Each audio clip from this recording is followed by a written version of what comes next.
Support comes from St. Louis Public Library Foundation, helping the library serve children and their families with programs and services needed to become lifelong readers. More information about the foundation is at slpl.org. From St. Louis Public Radio. This is the Politically Speaking Hour on St. Louis on the Air. I'm Jason Rosenbaum. Today happens to be the 2-year anniversary of St. Louis County, and the Regional Convention and Sports Complex Authority tentatively agreeing on how to split up a settlement stemming from the departure of the St. Louis Rams. The city received the biggest share of the funds, about $280 million, and it's fair to say that both political figures and city residents let their imaginations run wild on how to spend the funds. But there are big divides on where the money should go, and joining us now to talk about those divisions is Rachel Lippmann, who covers St. Louis city government and criminal justice for St. Louis Public Radio. Rachel, welcome back to the show. Always good to be on, Jason. It seems that ever since news of this settlement broke around Thanksgiving 2021, there has been this never-ending conflict about how to divide or spend the money. Can you walk us through where the divide in the city of St. Louis is right now? The divide is kind of where it has always been, which is how and where to spend this approximately $270 million that includes some interest that the money is earned. There's one plan that has already been drafted into a board bill and that is sponsored by Pam Boyd, along with Kara Spencer, Tom Olenberg, and Laura Keyes. And this is one that is focused on north, southeast, and downtown St. Louis in areas such as infrastructure repair, beautification, streetscape enhancement, rehabbing buildings, housing, and investing in neighborhood retail.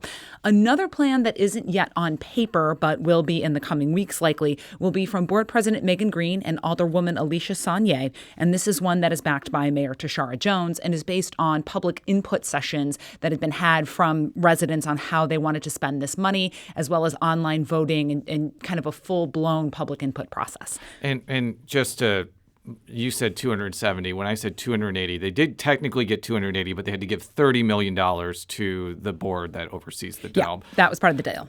Greater St. Louis Inc.'s bill would create a fund of sorts that would provide improvements to, among other places, downtown St. Louis.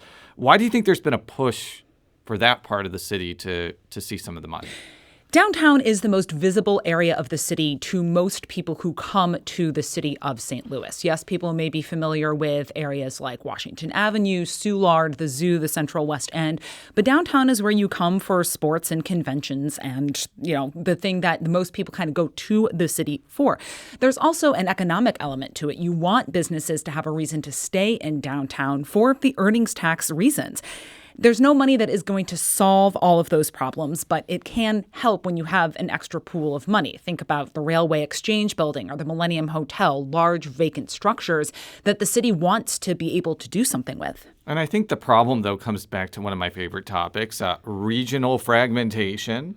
As long as St. Louis County and St. Louis are separate governmental jurisdictions, Clayton is going to be a magnet for large companies, especially because companies need to be close to county government or the courts. It doesn't really seem like a lot of money is going to solve that problem. It's not, but the companies still have business to do with the city of St. Louis. They still have business to do with the St. Louis City Courts, which are not located in Clayton. They're located in downtown.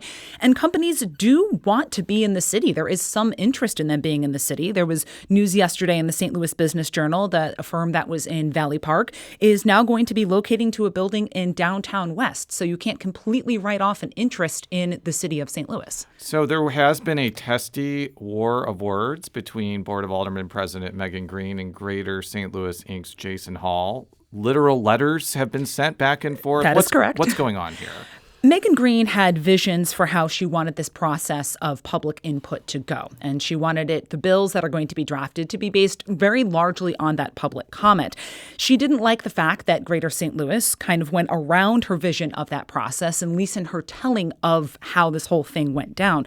What Greater St. Louis has countered with is that they did, in fact, submit their proposal for public comment, and it did get a hearing in terms of how that legislation or how the money should be spent. I think there are other nuance that we have to talk about here is American Rescue Plan funding. So the city received around $500 million, I believe, from ARPA. Mm-hmm.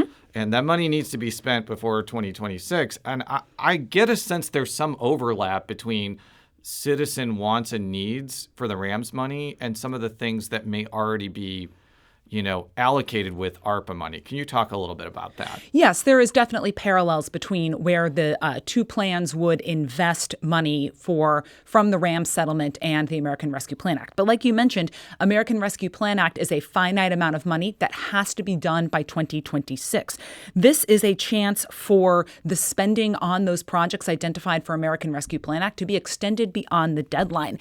And it's also important to note that in both versions conceived right now of how the Rams money is going to be spent, they're not looking to output all of the money at one time. There is specific language in the current board bill that sets up trust funds for these individual areas.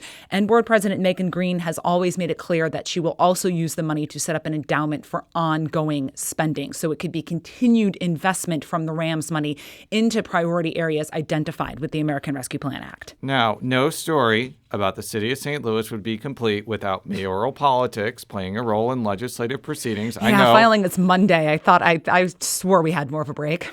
Gambling in this casino? I'm shocked.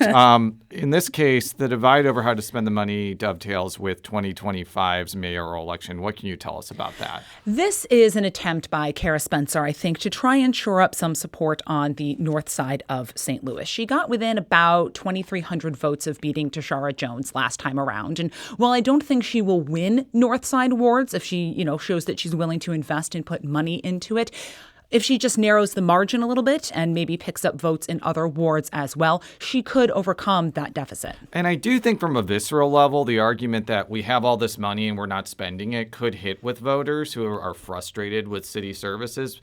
What do you think about that? I think it is a viable political argument to make that how is it that we have all of this American Rescue Plan Act money and this RAM settlement money, but there's always, as there is in most political arguments, nuance. There's a capacity issue here. Not all of these agencies or city departments would have the ability to spend an influx of money at one time, especially something as large as the Rams money.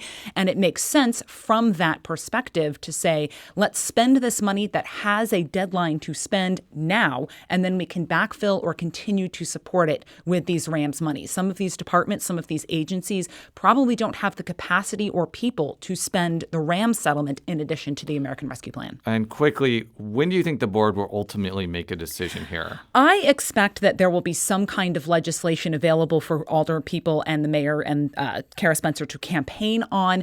They go on election break on February 7th, so I would be very shocked if something isn't in law by then.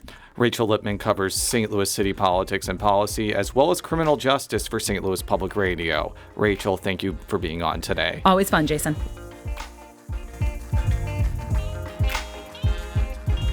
Today's episode was produced by Jason Rosenbaum. Our audio engineer is Aaron Dorn. This podcast was mixed and edited by Aaron. Our executive producer is Alex Hoyer.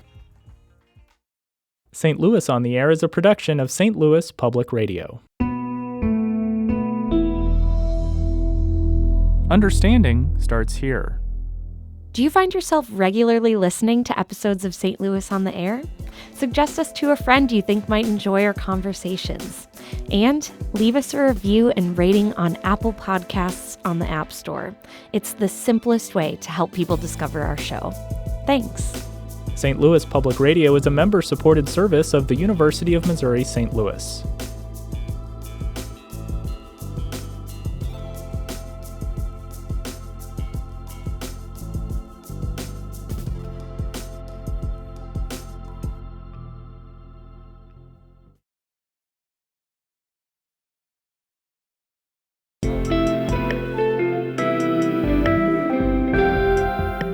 The Gateway brings you the day's news each weekday from around the St. Louis region and the state capitals in Jefferson City. Our schools are accredited. We don't need this bill. And Springfield. How many more years must pass before lawmakers see time is of the essence? I'm Abby Larico. Join me each weekday for The Gateway on the STLPR app or wherever you get podcasts.